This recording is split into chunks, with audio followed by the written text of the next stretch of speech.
Hi everybody, it's me, Lisa T, coming at you with some positive energy, and we're doing a lights out with Lisa. Lights, only I'm gonna know what's happening there, I think.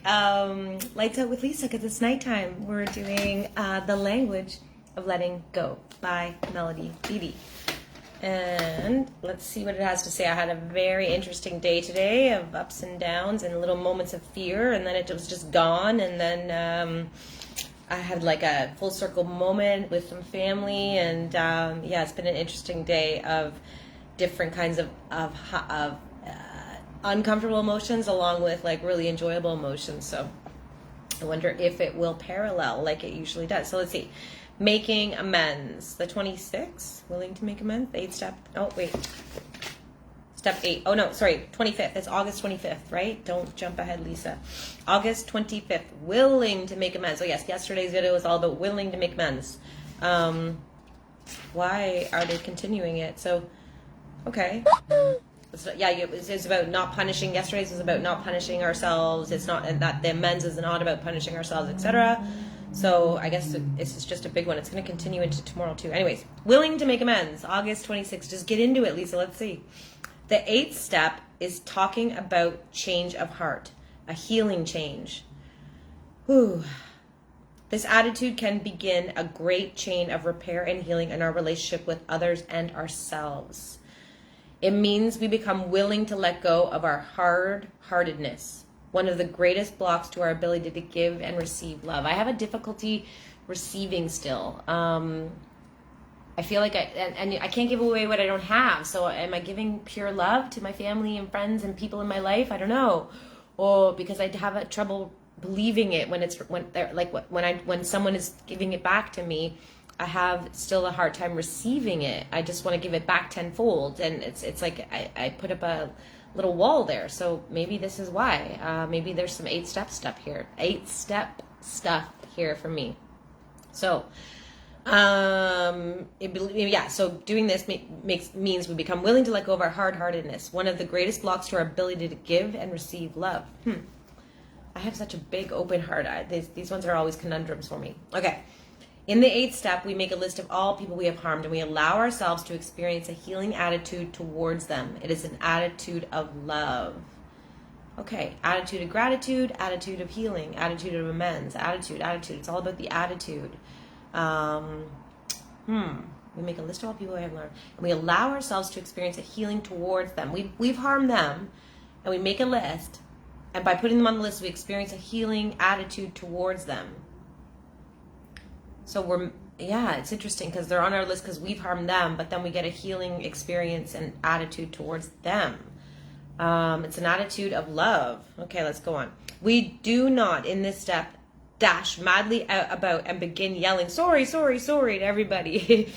We make a list, not to feel guilty, but to facilitate healing. Before we actually make amends or begin to consider, oh my gosh, I remember doing one of these processes years ago. And after I'd done an amends with someone, I talked to my therapist, and she was like, oh my God, you did what? She thought that was like, I had rushed way too quickly into that, and that might not have even been appropriate. So I guess that's what it's talking about too. We make a list so we can like look at it and see, and then, and again, became willing. So then we allow like higher powers to create a situation for us to make these amends if necessary, because it's about willing to do it. So we do not in this step dash madly about and begin yelling, sorry to everyone. We make a list, not to feel guilty, but to facilitate healing. Before we actually make amends or begin to consider appropriate amends, we allow ourselves to change our attitude. So first, change your attitude. You got to make the list and then change your attitude about the list. That is where healing begins, within us. It can change the energy. It can change the dynamics. It can begin the process before we even ever open our mouths and say sorry. So it's about going within. It's about looking at how we've seen our world, seen our lives, how we've behaved in our life. Looking at all this stuff and meditating on it, like contemplating it, sitting with it, but getting it out of us onto paper, out of our mouths, share it with someone that, that isn't directly involved, talking about it, getting it on paper, and then changing the way we see it, the way we view it, the way we feel about it, therefore changing the energy. It opens the door to love. It opens the door to the energy of love and healing. By doing this process opens the door to love. This is cool, right? Doesn't that sound exciting? Like, you get on this. It opens the door to love. It opens the door to energy of love and healing. It enables us to release negative feelings and energy and opens the door to positive feelings and positive energy. That energy can be felt around the world, and it starts inside us. I've been meditating for like 15 years, and I did a meditation in the first year, or the first months of COVID. I joined this meditation group, and we were doing like group meditations, and I could feel, and now I do like remote healing and stuff. Like, I can think of someone and like I can travel in my mind into, like, I can see in my imagination the person or the thing and body parts of myself, but this meditation I did in the early months of COVID, I remember like seeing, as I like tapped into my own energy of love, I could, and then tried, and then worked on like visualizing, spreading it around and like through where I live and my environment and my community, and then, my city. And then even like I could feel that I could actually have the ability to spread that love around the world, as it says here. That energy can be felt around the world, and it starts inside us. This is powerful stuff. How often have we, after we have been hurt, wish that person would simply recognize our pain and say, I'm sorry? Of course. I mean, that's happened to me. That just happened to me recently. I've been hurt, and all I want is that I'm sorry. I just want someone to say, I'm sorry. That's all. Simple words, and then be done with it. So how often have we wished that person would simply see us, hear us, and turn the energy of love our way? Just see that I'm hurting and just say sorry. Don't justify. So I guess we have to do that with someone else. So it's not about justifying what we did. It's not about explaining what we did. It's not about, reasoning with what we did. It's just simply saying sorry. How often so the same way when someone has said they're sorry to you, it can be a game changer. In that, just with those two simple words, I'm sorry. So how often do we wish the person would just simply hear us, see us, and turn the energy of love our way? How often have we longed for at least a change of heart, a small dose of reconciliation in relationships tainted by unfinished business and bad feelings? How often? Often. Others do too. It's no secret. The energy of healing begins within us. Our willingness to make amends may or may not benefit the other person. He or she may or may not be willing to put the matters to rest, but we become healed. We become capable of love. Like I've said in multiple videos, let it begin with me. Let it begin with me. Let it start with me. Let it flow from me. Let me give what I have inside of me. So here's your prayer for today. Today I will work on a change of heart in hard-heartedness, defensiveness, guilt, or bitterness.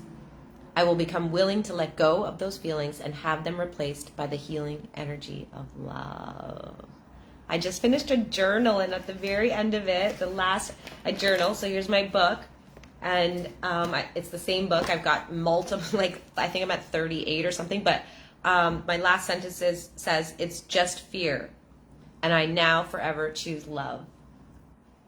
That's how I ended it. I swear to gosh. So yeah, now I just lost my page. Today, it's right there. Today I will work on a change of heart. If hard-heartedness, defensiveness, guilt, or bitterness are present, I will become willing to let go of those feelings and have them replaced by the healing energy of love. Beautiful. Thanks for watching. It's either love or fear. Every experience you're having is either based on love or fear, and you have the ability to change it. You simply change what you're thinking, change what you're telling yourself, get a new perspective, get shit on paper if it's bugging you, if there's something disturbing you, if there's amends to be made, if you've hurt someone, if there's any junk, you get it out on paper, you talk about it, and then you get to look at it from a new eyes, a new perspective, and develop a new thought around it, and therefore a new feeling, and you can change that feeling to love. Amazing. Thanks for watching, everybody. Have an amazing evening loving yourself and loving the world and spreading it as much as you can.